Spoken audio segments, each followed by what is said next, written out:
Bonjour à tous et bienvenue sur Frandroid. Alors aujourd'hui nous sommes au jardin du Trocadéro pour regarder les nouvelles fonctionnalités Google Lens. Alors à la Google I.O. il y avait eu des annonces. Aujourd'hui c'est officiel, toutes les nouvelles options sont arrivées. Voyons voir ce qu'il y a de nouveau.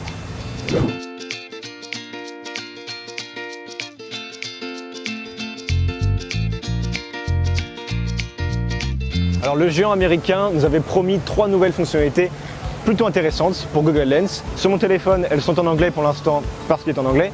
Mais sur le téléphone de Manu, le OnePlus 6, c'est en français. Ça va se faire par vague. Il n'y a pas de mise à jour à faire. Il ne faut pas aller dans le Play Store. C'est automatique, donc pas de panique si vous n'avez pas encore en français. Ça va arriver. Comment activer Google Lens? C'est très simple. Il faut ouvrir Google Assistant. Et en bas à droite de l'écran, vous aurez une petite icône appareil photo. Vous cliquez dessus et hop, c'est bon, vous êtes sur Google Lens. Alors les 3 nouveautés, avant de les voir en temps réel sur mon téléphone, je vais vous les résumer. La première, c'est l'affichage en temps réel. Donc l'appareil photo va toujours être en train de chercher des infos sur l'écran et dès qu'il aura trouvé un élément intéressant, il va afficher un point bleu, rouge ou jaune. Il suffira de cliquer dessus pour afficher un petit pop-up. Donc c'est plus rapide, il n'y a plus à cliquer sur l'écran. La deuxième nouveauté consiste dans la détection du texte. Donc par exemple, si vous avez un menu en anglais, vous passez Google Lens devant et vous pourrez copier-coller et traduire en temps réel les informations affichées sur le menu. Donc de l'anglais au français ou en espagnol comme vous voulez. Par exemple, vous pouvez copier-coller un menu Wi-Fi depuis la Livebox, parce qu'on sait que les mots de passe sont plutôt longs. Vous passez les Google Lens devant, vous copiez-collez et vous le mettez dans les mots de passe Wi-Fi.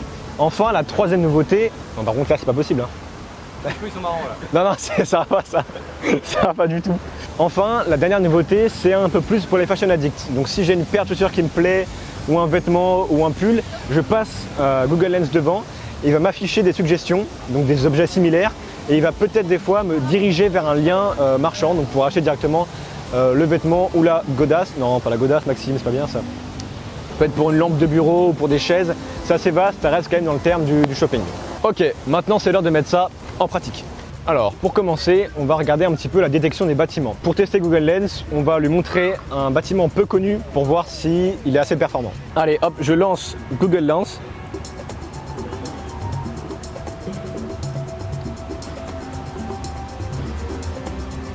Putain mais c'est une blague. Ouais, attends, je fais un test là-dessus pour voir s'il m'affiche un vrai truc. Oh ton pote. Ah là il me met un vrai truc. Ah bah voilà, ça marche. Ah ça marche. J'ai pas du tout l'air con, c'est ça qui est pratique. Voilà, mais il fallait que tu marches devant pour que ça marche. Voilà, on a accès à des infos, chaîne YouTube, Airbnb et autres délires du genre. Attends, il y a une chaîne YouTube de la Tour Eiffel? Je sais pas.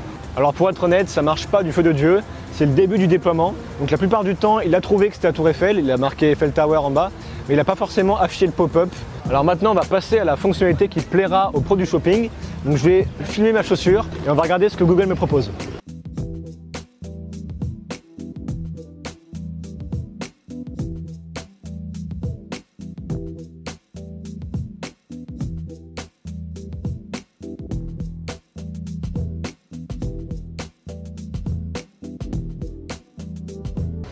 Donc il trouve absolument tout sauf ma chaussure, je vais tomber. Ah monsieur.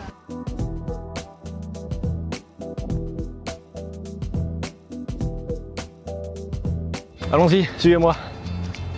Il n'y a pas un panneau à Paris. Pour la dernière option, on va regarder si Google Lens va pouvoir me traduire ce magnifique panneau mairie de Paris, juste ici.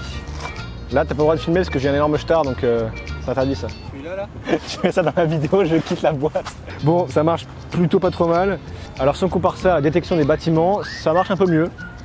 Si les mots sont affichés clairement, il n'y a pas de police un peu bizarre, ça marchera. C'est pratique pour traduire les textes par exemple.